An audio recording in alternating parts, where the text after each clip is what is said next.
کفر کیا ہے، اس کے لیے مجھے صرف یہ دلیل دینی ہوتی ہے کہ قرآن مجید میں یہ بات بیان ہوئی ہے اور اس لحاظ سے یہ کفر ہے، شرک ہے۔ فلاں شخص یہ کر رہا ہے، میں ابھی عرض کر دیتا ہوں، شرک ہے، میں نے بیان کر دیا۔ یہ جو میں نے کسی چیز پر شرک کا اطلاق کیا یا کفر کا اطلاق کیا ہے تو ظاہر ہے کہ یہ میرا استدلال کی بنیاد پر ہوگا نا، میں دلیل دوں گا اس کی، یعنی یہ بتاؤں گا کہ دیکھیں قرآن میں یہ بات بیان ہوئی ہے۔ مثال کے طور پر میں نازک مثال دے دیتا ہوں، میں نے وحدت الوجود کے بارے میں اپنی کتاب میں لکھا ہے کہ یہ شرک ہے، صراحت کے ساتھ لکھا ہے۔ اچھا، وحدت الوجود کو میں کیسے شرک کہتا ہوں اس کی دلیل دے دوں گا۔ ایک فرد اس کا قائل ہے، سوال یہ ہے وہ اس کو شرک سمجھ کر اس کا قائل ہے۔ اگر وہ آپ کے نظریے کے مطابق تو شرک ہے تو کرنے والا مشرک تو اس کا مطلب یہ ہوا کہ میرے اور اس کے درمیان اس چیز کو شرک قرار دینے میں اختلاف ہو گیا۔ اب جب اختلاف ہو گیا تو اس کا مطلب یہ ہے کہ ایک دلیل اس کے پاس بھی موجود ہے۔ اب میرے پاس اس کے اوپر حکم لگانے کے لیے کیا دلیل ہے؟ یعنی کیا مجھے کوئی آسمانی اتھارٹی ملی ہے؟ میں یہ تو کہوں گا اس کو کہ جی یہ میرے استدلال کے مطابق، وہاں مجھے استدلال کرنا ہے قرآن حدیث سے، وہاں ایک آدمی یہ کہتا ہے کہ تم جو استدلال کر رہے ہو میں اس کو ٹھیک نہیں سمجھتا، میں اس کو مانتا ہی نہیں ہوں۔ تو اصل میں لوگ فرد کے معاملے میں اور نظریے کے معاملے میں اس فرق کو ملحوظ نہیں رکھتے۔ میں یہ کہتا ہوں زنا یہ ہے، اچھا میرے نزدیک اس زنا کی تعریف مسلمہ ہے، مان لی میں نے۔ ایک دوسرا آدمی کہتا ہے کہ یہ زنا نہیں ہوا، قانون کی عدالت میں یہ بحث ہوگی یا نہیں ہوگی؟ وہ مانتے ہی نہیں اس بات کو۔ رسالت مآب صلی اللہ علیہ وسلم نے خود ماعز سے جو سوالات کیے ہیں وہ اس تعین کے لیے کیے ہیں۔ کہنے کو ایک آدمی یعنی بالکل ابتدائی چیزوں کے اوپر بھی اس کا اطلاق کر سکتا ہے، تو آدمی مانتا ہے یا نہیں مانتا؟ تو یہاں سوال یہ پیدا ہوتا ہے، کوئی بھی نہیں مانے گا کہ میں کافر ہوں، میں مشرک ہوں۔ نہیں چلیں آپ کی بات آپ کو منوانے کا شوق کیوں ہے؟ منوانے کا یعنی میری ذمہ داری، میں نے ایک مقدمہ مان رکھا ہے یہ کفر ہے، یہ شرک ہے، اور جب بھی کوئی فرد اس کا ارتکاب کرے گا تو وہ کافر اور مشرک ٹھہرے گا، یہ لازمی نتیجہ نکلے گا، کیونکہ میں نے ایک قضیے کو پہلے افہم کیا ہے اور اس کا جو بھی فاعل ہوگا وہ خود بخود افہم ہوگا۔ نہیں دیکھیے، ایک ہے فاعل نحو کی کتاب میں ہونا اور ایک ہے فاعل انسانی شخصیت میں ہونا۔ انسانی شخصیت میں آپ اس آدمی کے اوپر ایک تہمت لگا رہے ہیں، آپ کو اب ثابت کرنا پڑے گا، وہ اس بات کو ماننے کے لیے تیار نہیں ہے۔ چنانچہ میں نے جو الفاظ استعمال، کبھی نہیں مانتا کہ میں مجرم ہوں، لیکن آپ اس کو مجرم ڈکلیئر کر دیتے ہیں۔ دیکھیے پہلی بات یہ ہے کہ شرک اور کفر کی بنیاد کے اوپر اگر آپ کو مجرم قرار دینے کا حق دیا ہے اللہ تعالیٰ نے تو ضرور کرے۔ یعنی مجرم یہ قانونی معاملہ نہیں ہے، کیونکہ جو قابل دستاندازی پولیس جرائم ہوتے ہیں ان میں اختیار پہلے ثابت کرنا پڑتا ہے۔ قتل کے معاملے میں خدا نے اختیار دیا ہے مجھے فیصلہ کرنے کا، اگر میں قاضی کی کرسی پر بیٹھا ہوں، وہ بھی میں قاضی کی کرسی پر بیٹھا ہوں تب اختیار دیا ہے، گلی میں جاتے ہوئے نہیں دیا۔ بدکاری کے معاملے میں مجھے اختیار دیا گیا ہے۔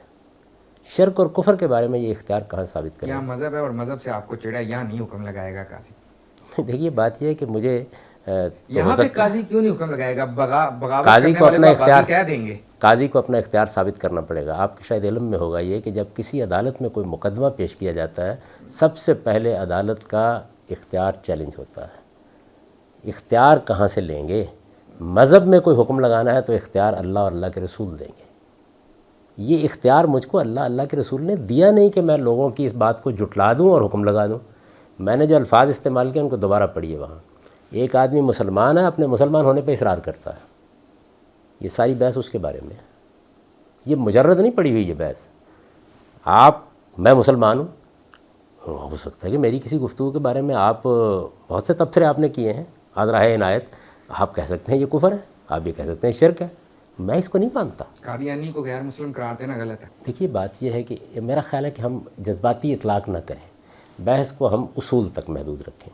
اصول کی بات یہ ہے کہ آپ کو دوسرے کے بارے میں جب فیصلہ کرنا ہے، نظریے کے بارے میں فیصلہ کرنے کے لیے مجرد استدلال کافی ہے، وہ تو ٹھیک ہے، لیکن جب فرد کے بارے میں آپ کو فیصلہ کرنا ہے تو فرد یا تو آپ جو کہہ رہے ہیں اس کو مانے گا۔ بھئی ایک آدمی کہتا ہے جی ہاں میں مشرک ہوں، جی ہاں میں کافر ہوں، جی ہاں میں غیر مسلم ہوں، تو بحث ہی نہیں ہے۔ یعنی میں کون سا اس کا دفاع کر رہا ہوں کہ اب آپ نہ مانیے، لیکن وہ کہتا ہے نہیں میں کافر نہیں ہوں، میں مشرک نہیں ہوں۔ اب کیا کریں گے؟ اب اصل میں حکم لگانا ہوگا نا اس کے اوپر۔ یہ اتھارٹی میرے پاس ہے نہیں، اللہ اور رسول نے مجھ کو نہیں دی، اس لیے میں اپنے حدود سے تجاوز نہیں کرتا۔ جو لوگ یہ کر رہے ہیں ان سے میں نے ایک ہی سوال کیا ہے کہ وہ اپنا یہ حق ثابت کر دیں۔ کوئی عدالت بھی ایسا نہیں کر سکتی کہ عدالت لگا کے بیٹھ جائے. ابھی دیکھیے ہمارے یہاں ایک بڑا مقدمہ زیر بحث ہوا ہے سپریم کورٹ میں. وہاں یہ سوال پیدا ہوا ہے کہ کیا عدالت کو حق سماعت حاصل ہے.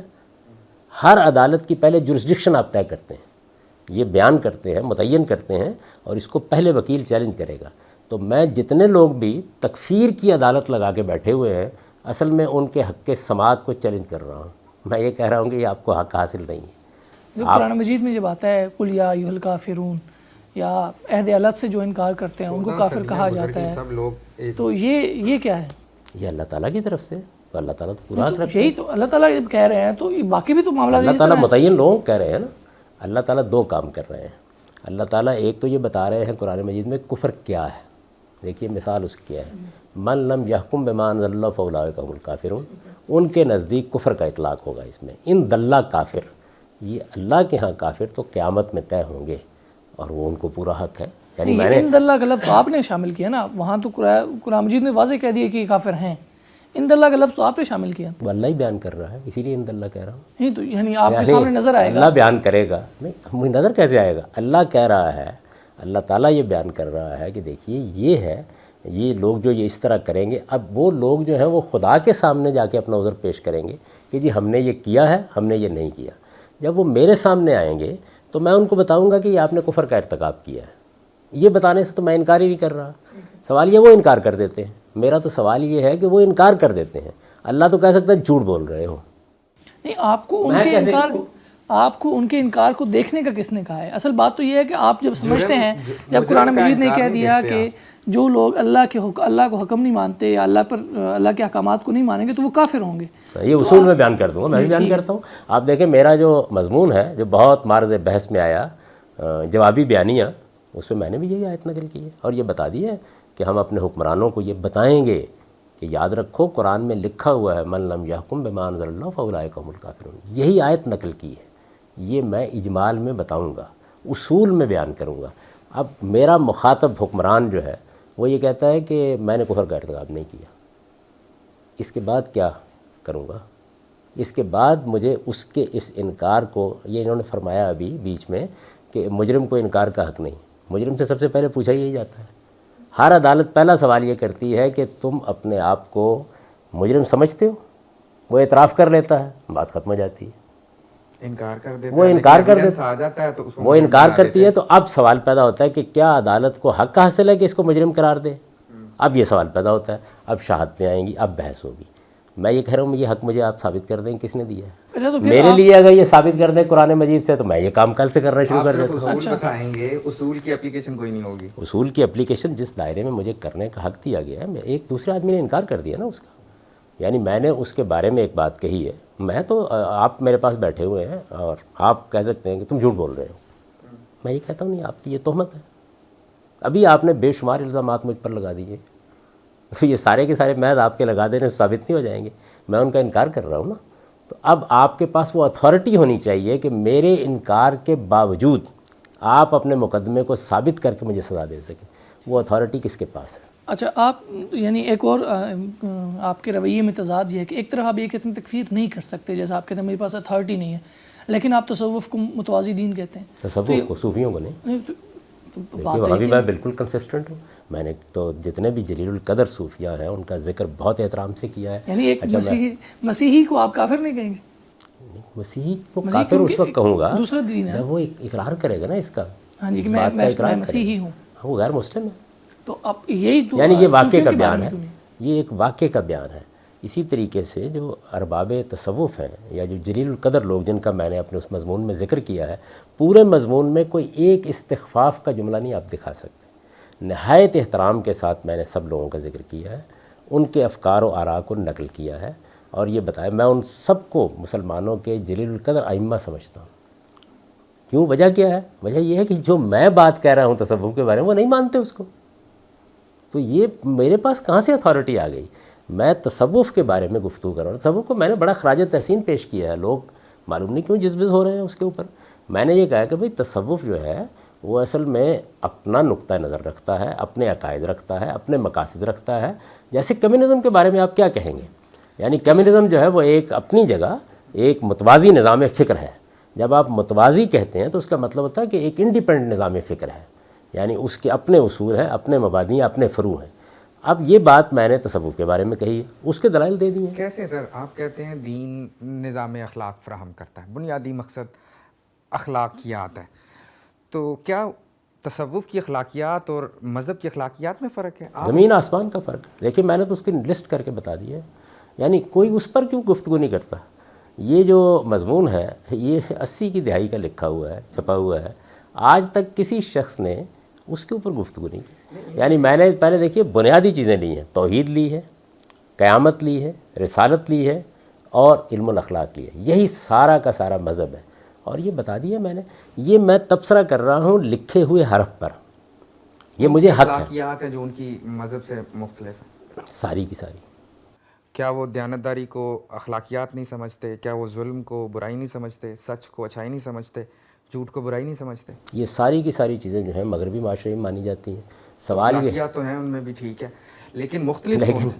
جو مختلف چیز ہوتی ہے وہی اصل میں، یعنی ان کے ہاں جو پورا کا پورا مقدمہ ہے وہ یہاں سے شروع ہوتا ہے کہ یہ دنیا مایا کا جال ہے، آپ کا جو قالب ہے یہ اصل میں دنیا کی نمائندگی کرتا ہے، اس سے کوسمولوجیکل یا میٹا فزیکل، اسی سے ان کی اخلاقیات پیدا ہوتی ہے۔ یعنی ان کے ہاں اخلاقیات کا منبع یہی ہے کہ اب آپ کو کیا کرنا ہے، آپ کو در حقیقت اس قالب سے نجات حاصل کرنی ہے اور اپنی اصل حقیقت کو دریافت کرنا ہے، اور اصل حقیقت کی دریافت کے لیے جو اطوار آپ کو اپنانے ہیں وہ آپ کی اخلاقیات ہیں۔ آپ اگر اس کو دیکھنا چاہیں تو صرف جو ابو اسماعیل حروی کی کتاب ہے اس معاملے میں، جس کی شرح لکھی ہے ابن قیم نے، ابن قیم کی شرح ہی کا مطالعہ کر لیں، وہ آپ کو ایک ایک جگہ پر متعین طور پر بتاتے ہیں کہ دیکھیے یہاں پہ تجاوز ہو گیا اسلام کی اخلاقیات سے، یعنی جو ہدف رضا کا اسلام میں طے کیا گیا ہے بات اس سے آگے بڑھ گئی، جو ہدف اسلام میں زہد کا طے کیا گیا ہے اس سے بات آگے بڑھ گئی۔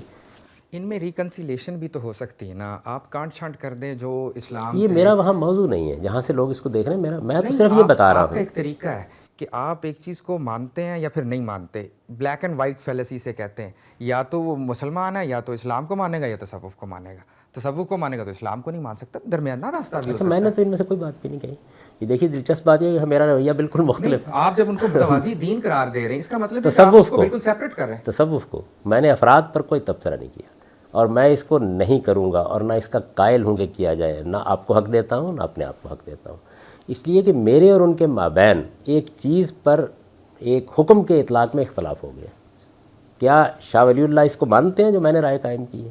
امام غزالی اس کو مانتے ہیں جو میں نے رائے قائم کی ہے؟ آج بھی بہت سے لوگ نہیں مانتے، تو مجھ کو کیا حق ہے کہ میں ان لوگوں کے اسلام اور ایمان کے فیصلے کروں؟ میرا کام یہ ہے کہ میں یہ بتاؤں کہ یہ چیز کیا ہے۔ دیکھیے اس چیز کو بتانے کے لیے مجھے صرف استدلال کرنا ہے، فرد کے معاملے میں مجھے اس کے اقرار یا انکار کو صحیح یا غلط ثابت کرنا ہے، اس کے میرے پاس رائے ہی نہیں ہے۔